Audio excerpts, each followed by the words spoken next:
Mr. Waldman, would you introduce yourself to the ladies and gentlemen of the jury, please?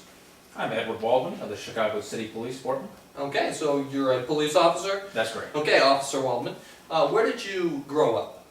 I grew up in Boston, was born and raised there. Boston, Massachusetts. Great. And did you go to school there, I presume? Yep, went to high school there. Went through high school. Did you graduate high school? Yep, sure did. Okay, and what about college? Yep, Boston University Police Academy. Boston University Police Academy, okay. And after you finished at the Police Academy, where did you get your first job? In 1970, I took my first job at the Buffalo, New York Police Academy. Okay, up in New York. And then at any point did you get married or? Yeah, I got married in 73 to the love of my life. Okay, so you're a married man, great. All right, and then so you've worked at some other police departments as well? That's correct. I've been in Springfield, Missouri for a few years. I've been in St. Louis for a few years. Then 78, I joined the Flint, Michigan force. Okay. And I've been with the Chicago force for 8 years. So you have quite a bit of experience. That's right. How long have you been a police officer? Approximately 26 years. 26 years, okay, so you have quite a bit of experience. That's correct. And at these different police departments, do they train you on how to use deadly force?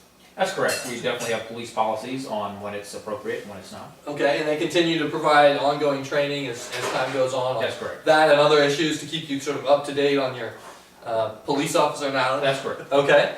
Could you, and how long have you been at the Chicago Police Department?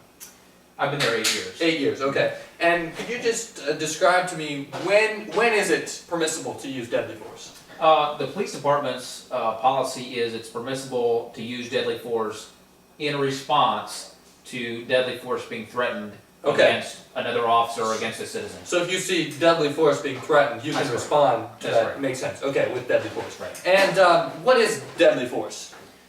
Likely to cause substantial bodily injury that could result in death. Okay, so it's more, okay. So you understand those things and you've been trained those? That's correct. Okay. And what do you do now for the city of Chicago? I mean, what capacity? I'm an undercover police officer, and I have a partner, Officer Levy, and he's the driver, and I'm the passenger, and we ride around and we do patrols. Any particular type of patrol? Not necessarily. We do investigate things like burglaries and crimes and reports, but we travel in an unmarked car. We're undercover officers. So so you work a lot in crime and that's right. Presumably prohibiting crime or fighting crime prevention. Okay, there you go. And where were you on the night of December 7th, 1996? Were you on duty that night? Or? I was on duty with my partner, Officer Levy, and we were patrolling the neighborhood there in Chicago. Okay, and did you like working with Officer Levy? Oh yeah. Did you have a good working relationship? Oh, great guy. Great, great. Okay, so we're going to try to focus now on the night of December 7th, 1996, and kind of get some more details about that night. So that night, that evening, when you were on patrol, what exactly were you doing? Well, we were patrolling.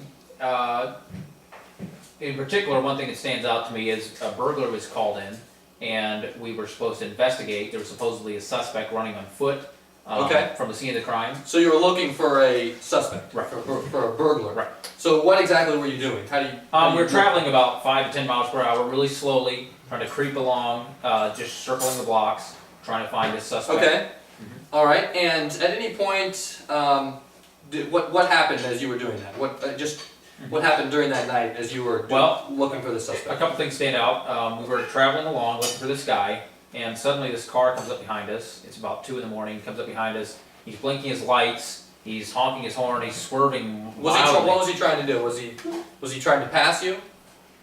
It's really hard to tell. He was swerving wildly. I would say he probably went past us, but to be honest, our focus was on the burglary. Sure. So you saw this wild driver, but you weren't really. You were focusing on the burglary. Okay. And as you were driving, what happened next? Is this guy did he continue to follow you? Did you turn? What happened next? Yeah, he followed us. I actually was telling my partner, "Look, why don't you just pull over, let this guy past us?" And eventually we turned on Evergreen Street. We figured, well, that'd be the end. So you turned on Evergreen from what street? California. California. So that would be a right-hand turn or a left? A right-hand turn onto Evergreen from California. Okay. And what did the driver do? Did he? Officer Levy, yes, he pulled over. Finally pulled over at my request. So he followed you onto Evergreen. The driver, Mr. Ramirez. Yes, Mr. Ramirez followed us. Yes, on Evergreen. Okay. Okay. And then what happened? You said you pulled over. We pulled over to let him by. For some reason, he followed us, and instead of going on by, he stops, actually cuts us off, pulls in front of us, blocked Okay. our exit. So he and stopped his car in front of your car? That's right. Okay, and then what happened next? He bails out and comes hauling over to our car. And Okay, and he's yelling. is he saying anything Oh, to you? he's yelling, he's cursing, he's. Okay, I so couldn't he's- really tell what all he was saying. but So he he's was mad. visibly upset, Oh yeah, very upset. yeah. Okay, and shouting at you Oh, guys. Okay, then what did you do, or your partner do? How did you respond?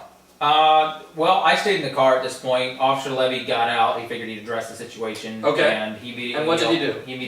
He immediately yelled police. Police. So he Right. identified you guys as Yeah. a police department, as police officers because you were. Right, we were undercover, and the average undercover, person but he was couldn't yelling tell. police. Right, the Was average he person- yelling anything else? That's all I heard that I recall. Just police, police. Okay, and this driver was approaching Officer Levy. Now, Right. could you identify that driver if you saw him here today? Yeah. Is he in the courtroom? Yes, he is. He's right over here. Is that Mr. Ramirez? Yeah. Okay, so that was the man who was. Okay, so he was at the scene of the crime. He was coming over towards Officer Levy. What happened next? He attacked Officer Levy, just launched into him. Okay. And at this point, I couldn't quite see what was going on. So what did you do? Did you? Yeah, I decided to get out of the car. Okay, you got out of the car and you looked over, and what did you see next? As I looked over the roof of the car, I saw Mr. Ramirez with a knife in his hand. Okay. And he had it held up, and he had Officer Levy. So he had a knife Yeah. in his hand, and was he had it in the air, and was Officer Levy in front of him? Where was Officer Levy? Officer Levy was right. Mr. Ramirez had Officer Levy pinned against the car. Against the car. Right. With the knife up. Mr. And then what Ramirez had the happened? knife up and was attempting to stab him. Actually, what I saw him do, I saw him stab Officer Levy right through his coat Okay, so in the shoulder. he stabbed Officer Right. Levy. He stabbed him. It was very You alarming. saw that? Yes, I saw that with my Okay. eyes. Yes. And this was as you were still on the other side of the car. Right. correct? Okay, Yeah, so I you was saw. out. Wasn't within reach of this. So you were coming to help.